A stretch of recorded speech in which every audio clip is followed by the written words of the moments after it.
Biakamal ka Nuer Online TV. Kajan Guasame, kan kon Rachan Banalinga Jan Guasame, kan konoreda. Deji Jogono Jin mi Jirama Jidit, Kajan Nuer Online TV ame, Deji Jogono Jin, ku subscribe, kan nyɔk ka nasin kokien. Ka gor ben wo jin, bi men guji, ka shawro bija gor ping guadamo, ka tungna internas. En men Banalinga Jan Guasame,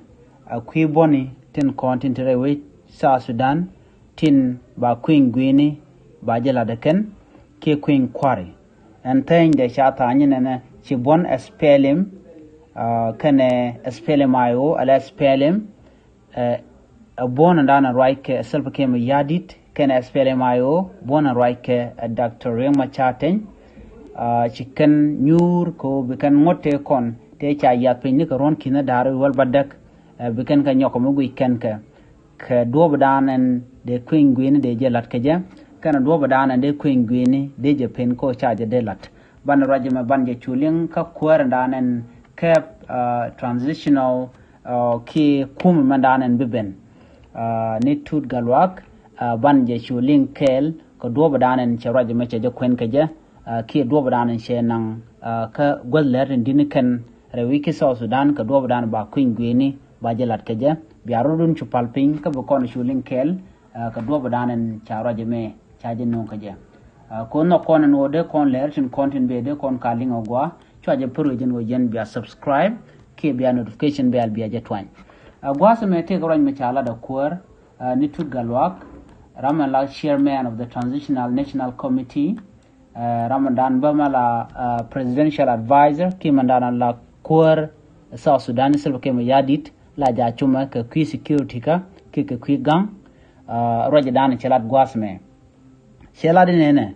a genete ke report miliep ka ki mat cher dialan kon tin cha mat pin mi ba kamrar ka ba ja kam kuäär dini jen kana kuäär rewde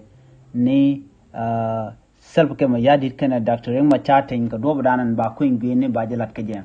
a jeni en report mo ki lermo na lip ka da ka baje nong ke jen jogan be ke Saturday charaj me je Queen pin ban je kule ladan wo report metedi mi banno ke jen Saturday yen be Ramadan en la kuäär Transitional National Committee ka jen ba advisor quarantine jen rewe ka South Sudan ke je Ramadan lat ke dial ga tede roje chalat gwasame en Tut Gatluak chelat no ci bon dial ci ga nyur ka kui ngonte cha ya pinga ron kina dare duwal badak ron kina dare duwal badak je ron edane kwade dial kwa ta nga je no bu kuma ba jamat ka no ba Queen Guinea ba je laslet ci ka raje ma ci kana Queen pinga te ga ngotte cha ya pin ba kan ngoda to kan bana guito ka kan kula te ka report ki ler danan ba tup ka jen ko jo ka men be ci bon dial nyur ka kui ngonto to chalat gwasame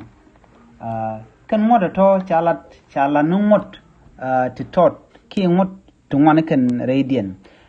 take a ngot kel mitaka chapter 1 ki chapter nyam chapter rode chapter diodian chapter dedian ke chapter bakalian kan ngoda ti to gwienti kel woga bakel ki kel raw diok de bakel gwaz metela ngodan wandien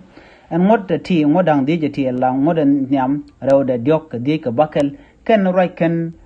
ka dob dana lat commercial ke permanent constitution mishalat no shaje to kamin lat keje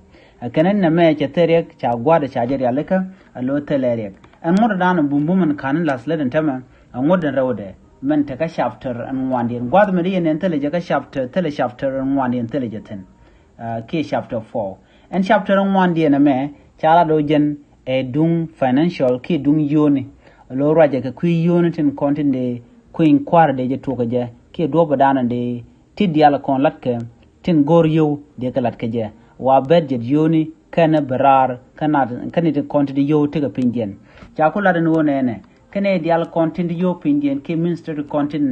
te yow pingen ken bi ke report murung bi ken non ka jen jogan be ka jogamo Saturday charoje mo chajelat jen gwaz dana bar dial baba ngaitin no bu Queen Guinea ba won yam ke Queen Guinea ba je kapchong charoje mo chaje kwen Ramadan and la kuäär Transitional National Committee ni Tut Gatluak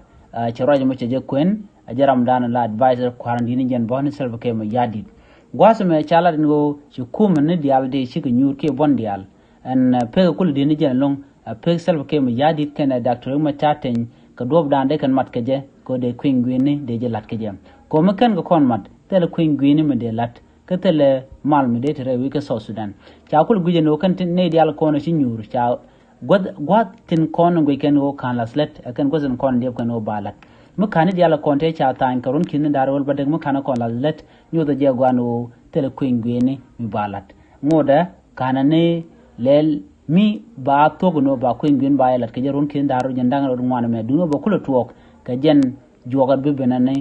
ke Saturday ka dob dan ba report ba jitu ko je ka kuy yoni tin kontin ba queen gwin ba lat ke je ajele dande kon linga jen gwasame en biata kamal gorno jimbe nywana sin ko ken ko de latiti de kan malachi gosanten gor kon ken wode ko tin gorno jimba bi subscribe ka bi notification be al bi jetwan en wala changa jen dangro badda ka fay ngwan ron ken dal jen dangro wir ngwan biata kamal bye bye